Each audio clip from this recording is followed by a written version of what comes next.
Have you ever wondered how one moment of injustice could spark a ripple of change?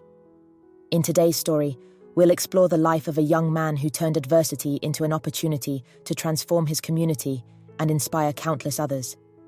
But before we dive in, don't forget to like this video, subscribe to the channel, and tell us in the comments, where are you watching from, and what's the one thing you'd fight for, no matter the odds? Let's begin. Aaron Carter was just 17 years old when his life changed forever. In a small, tightly knit southern town where everyone seemed to know everyone, Aaron was the kind of kid who stood out, not for trouble, but for his talent. He was the star quarterback of his high school football team, an honor roll student, and a mentor to younger kids at the local community center. Aaron's dreams were as big as his heart. Growing up with a single mother who worked tirelessly as a nurse, Aaron had always vowed to make her proud. His ticket to a brighter future was football, his passion, his escape, and his chance to earn a scholarship to a top university. But as Aaron walked home one evening, still wearing his team's jersey after a late practice, he had no idea how drastically his life was about to shift. It was a quiet night, the kind of stillness that made the small-town streets feel almost surreal. Aaron's sneakers crunched softly on the pavement as he made his way home, his duffel bag slung over one shoulder. He'd taken this route countless times, but tonight, something felt different. A police cruiser slowed as it approached, its headlights cutting through the darkness. Aaron froze as the car pulled over. Two officers stepped out, their expressions hard and unreadable. "Stop right there!" one of them barked, his hand resting on his holster. Confused but compliant, Aaron stopped in his tracks. "Is there a problem, officers?" he asked, his voice calm but tinged with unease.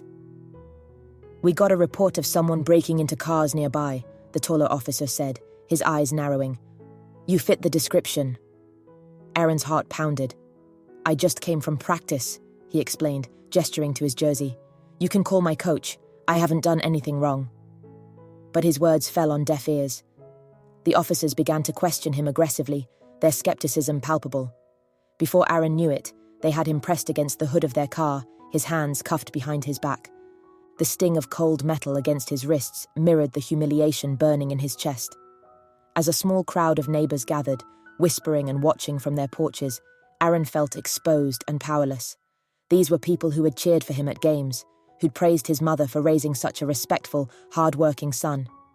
And now, they were witnessing him being treated like a criminal. Aaron's pleas to call his mother were initially ignored, but eventually, one officer relented. With trembling hands, Aaron dialed her number. When she answered, her voice filled with concern, Aaron's composure cracked. "Mom, I need you," he said, his voice breaking. "The police think I did something, but I swear I didn't." Aaron's mother, Maria Carter, was a force of nature. She had faced her own battles as a single mother and a woman of color in a profession where she was often overlooked. But tonight, as she raced to the scene, she was not just a mother, she was a warrior. By the time Maria arrived, Aaron was sitting in the back of the patrol car, his head bowed in defeat. She demanded to know what had happened, her voice unwavering despite the fear and anger coursing through her. The officers dismissed her concerns, repeating the vague accusations they'd leveled at Aaron. But Maria wasn't alone. One of Aaron's neighbors, an elderly man named Mr. Lewis, had seen the entire encounter from his porch. A retired judge, Mr. Lewis stepped forward, his voice carrying the weight of decades of experience. "Officers," he said firmly, "you've made a mistake. This boy is no criminal, and you'll regret treating him as one." The officers hesitated, their confidence shaken by Mr. Lewis's authoritative tone. After a tense exchange, they released Aaron, but the damage was done. Word spread quickly through the town, and by the next morning, everyone was talking about what had happened. Aaron could have let the experience break him.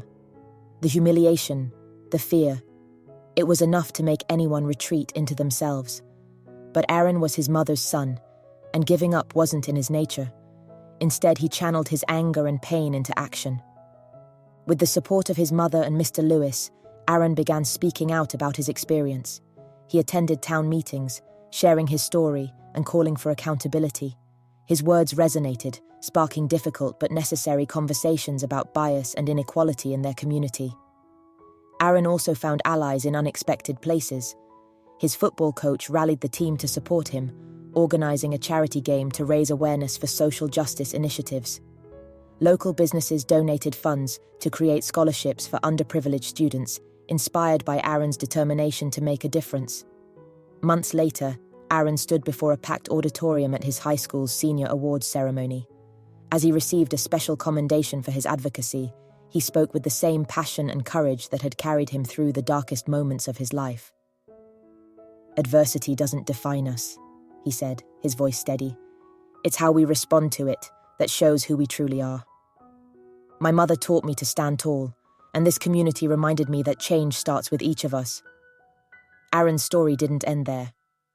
He went on to accept a full scholarship to a prestigious university where he continued to speak out and mentor others. Back in his hometown, the reforms he helped inspire led to tangible changes in police practices and community relations. Aaron's journey reminds us that even in the face of injustice, we have the power to create change. What would you have done in his shoes? Share your thoughts in the comments below. And if this story moved you, don't forget to like, share, and subscribe. Together, we can be the change the world needs.